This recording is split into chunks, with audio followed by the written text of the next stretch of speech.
Good news sa mga nagbabalak magtrabaho dito sa Taiwan dahil next year gagawin ng legal ang pangangabet. O di ba? Bigla kang sumaya, animal ka.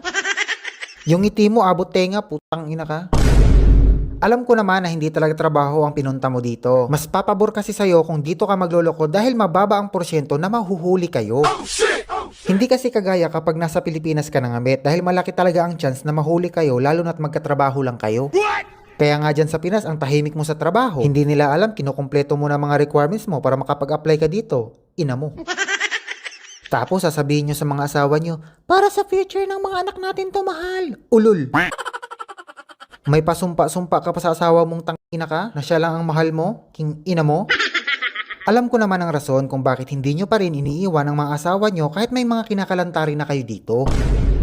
Simple lang, dahil kapag dumating na ang panahon na matanda na kayo at wala na kayong silbi sa mga kabit nyo, alam nyong may mauuwian pa din kayo. Diba tama ako? Alam ko yan kasi nga kabit din ako.